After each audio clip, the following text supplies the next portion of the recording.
તો હવે એ શરૂઆત થઈ ગઈ છે કે જો હવે સંભાળવામાં નહીં આવે તો એ નાના નાના છે ને એ બચે એવી શક્યતાઓ નથી. હલો,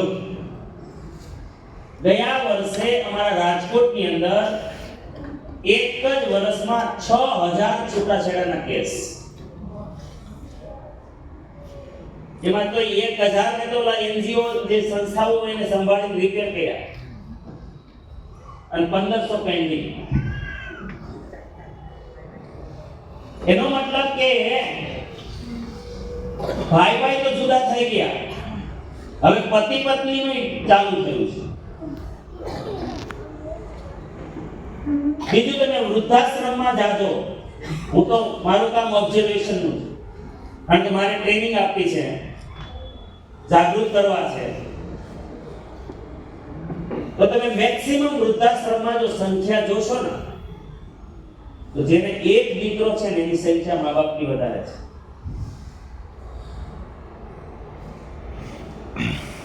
આનો મતલબ કે હવે ક્યાં સુધી જશે આ, ક્યાં અટકશે આ? તો માણસની સફળતામાં કુટુંબ સંસ્થાનો સૌથી મોટો રોલ છે. અને કુટુંબ સંસ્થા જો એક વિચારની હોય, કુટુંબ એક વિચારનો હોય, તો તમે ગમે તે ફિલ્ડમાં જાજો તમને સફળતા મળશે. એકમાં શંકા જ ન હોય. કદાચ કોઈ એક ખોટો નિર્ણય લઈ લીધો હોય ને તો ત્યાં ઝઘડો ન હોય, સમજણ હોય.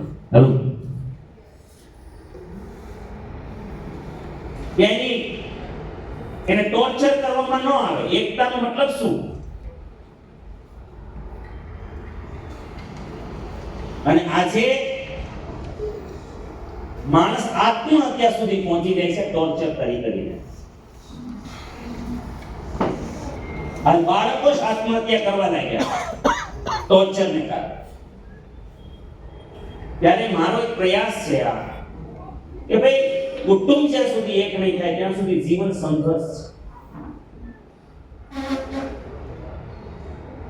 ચલો છોડો કે આપણે 5-7 પહેલા ઘણા તો 3 પેઢી સાથે રહેતા હતા, 3 પેઢી.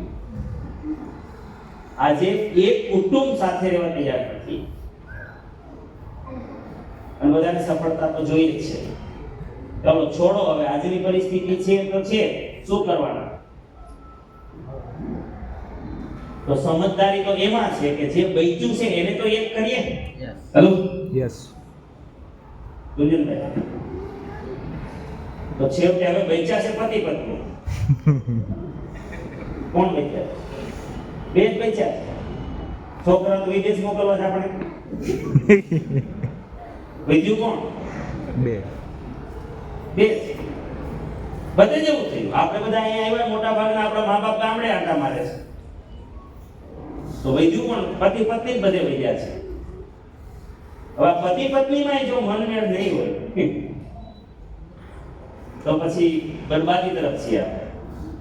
તેથી માઇન્ડ પાવરની અંદર હું પ્રોગ્રામ કરાવું છું કે ભાઈ તમારે સફળ તો થવું જ પડશે. અને સફળતા માટે બાકી કુટુંબને તમે કેટલું એકતા કરી શકો કે ન કરી શકો મને ખબર નથી, પણ જીવન પર્યંત મૃત્યુ તક પતિ પત્નીએ એક હાથમાં રહેવું જોઈએ. યસ. શરીર અલગ અને આત્મા એક. આ પતિ પત્નીએ જરૂર રહેવું જોઈએ. અને જે પતિ પત્ની એક આત્મા બનીને રહેશે, હું વિશ્વાસથી કહું છું, એ નોકરી કરતા હશે તો પણ સક્સેસ, એ ખેતી કરશે તો પણ સક્સેસ, એ વેપારમાં જશે તો પણ સક્સેસ. ભલે વહેલા મોડા, પણ હું ગેરંટીથી કહું છું કે 100% સક્સેસ થશે. એના જીવનમાં બહુ સંઘર્ષ નહીં કરવો પડે. તો આ જે માળા છે ને, જેમ મેં કહ્યું ને, સન્માન છે એ જવાબદારી છે. શું છે? જવાબદારી. આપણે તો જૂના કાળથી બધા લગ્નમાં માળા એક જ વાર જીવનમાં લગભગ મોટા ભાગે માળા પહેરે કે નહીં? ક્યારે? રાજેશ લગ્નમાં. હા, આમાં જે પહેલી વાર કોણ માળા પહેરે છે અહીંયા આવે? લગ્ન પછી પહેલી વાર આવ્યા એવું કોણ છે? ક્યારે પહેરી છે? બધા પૂછું જરા. ક્યારે લગ્ન? એ પછી પહેરી હતી ભાઈ? નહીં ને. એક જ વાર મેરેજમાં. પણ ત્યારે શું કામ કરી હતી આપણને કઈ ખબર નથી, ન તો સમજાયું આપણને. આવી રીતે ક્યાં સમજાયું હતું? હકીકતે ગોર મહારાજને આ જ વિધિ કરવાની હોય છે, બાકીનું તો ગમે તે થાય. હેલો, સૌથી વધારે યાદ રાખવાની વાત હું છેલ્લી વાત કહું છું કે ખરેખર શું યાદ રાખવાનું હોય છે લગ્નમાં? તો વરમાળા મુખ્ય હેતુ. પછી તો ઈશ્વરની સાક્ષીએ એક વિધિ છે આપણી કે અગ્નિની સાક્ષીએ તમે બંધનમાં આવો છો, પણ મુખ્ય મુદ્દો મને માળા લાગે છે ત્યાં. કારણ કે માળા છે ને સન્માન છે, અને માળાનો અર્થ થાય છે જવાબદારી. શું થાય છે? આ સન્માન છે, આનો અર્થ થાય છે જવાબદારી. જ્યારે કન્યા વરરાજાને માળા પહેરાવે છે ત્યારે એની પાછળનો ભાવ એ છે કે હું આજે જે કંઈ છું, જે કંઈ મારી 18 વર્ષ 19 વર્ષ 20 વર્ષની ઉંમર છે, અને આ ઉંમર મારી જે છે એમાં હું જે શીખી છું, જે તૈયાર થઈ છું, જે યોગ્ય બની છું, જે લાયક બની છું, એની પાછળ અને એની જવાબદારી મારા આજ સુધી મારા પિયરે ઉપાડી છે. કોણે લીધી હતી? માતા પિતાએ, ભાઈ બહેન જે મોટા હશે નાના હશે. અને આગળ મારી ટોટલ જવાબદારી, મારું ભરણ પોષણ, મારી સુરક્ષા, આ બધી જવાબદારી કોણે નિભાવી? મારા પિયરે. આજથી આ જવાબદારી હું તમને સોંપું છું. આ પતિદેવને જવાબદારી સોંપે છે કન્યા. પછી પતિદેવ વરરાજા શું કરે? કન્યાને માળા પહેરાવે ને, એની પાછળ એ જ ભાવ છે કે હું જે કંઈ છું એ મારા માતા પિતાને લીધે છું, મારા પરિવારને લીધે છું. આગળ હજુ પણ અત્યારે મારા કુટુંબને જે સંભાળ્યું, મારી ઘરની મહિલાઓએ સંભાળ્યું, આવનારા સમયમાં આપણા બાળકો થશે, અને આગળ આપણા પરિવારનું સન્માન, માન, સન્માન જે કંઈ જાળવવાનું છે, આ બધી જવાબદારી હું તને સોંપું છું. એમ પતિ પત્ની એકાબીજાને જવાબદારી સોંપે છે. પણ આપણે માળાઓ તો બહુ મોંઘી મોંઘી બનાવવા માંડ્યા અત્યારે. હાલો, લગ્નમાં તો એવી એવી માળાઓ લોકો બનાવે છે, હે ને? ગજબની માળાઓ બનાવે, ખૂબ રૂપિયા વાપરે, પણ માળાનો હેતુ કઈ ખબર ન હોય. અઠવાડિયા પછી મળ્યા હોય કે આ તો છૂટું કરી નાખ્યું. તો હુકામ તો માળા પહેરાવતા હશે.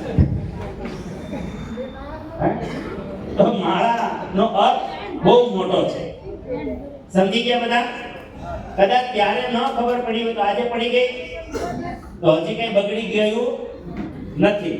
બીજો એક ભાવ અત્યારે બધા એ લાવવાનો છે કે ભાઈ જો સંસાર છીએ અને સંસારી લોકો છે તો ભાઈ વાસણ પકડે, હે પકડે કે નહીં? તો અપેક્ષાઓ આપણી બધાની હોય છે, ને અપેક્ષા પ્રમાણે જ્યારે ન થાય તો માણસને સ્વાભાવિક છે થોડો ગુસ્સો આવે, કે બોલાઈ ગયું હોય, નો પ્રોબ્લેમ, બિલકુલ નો પ્રોબ્લેમ. પણ આજે તમારે એવો ભાવ લાવવાનો છે કે જ્યારે તમે લગ્ન થયા હતા એ દિવસ યાદ કરો, કેટલો બંનેને પ્રેમ હતો. કઈ ડાઉટ હતો કોઈ જાતનો? કોઈ માથાકૂટ હતી? કઈ અણગમો હતો? કશું જ નહોતું. કોઈ કમ્પ્લેન જ નહીં. માત્ર શુદ્ધ પ્રેમ હતો. શું હતું? માત્ર શુદ્ધ પ્રેમ. બંનેને એકાબીજા પ્રત્યે શુદ્ધ પ્રેમ હતો, બીજું કંઈ જ નહોતું. આજે પાછું એ ભાવમાં આવવાનું છે. ઉંમર ગમે તે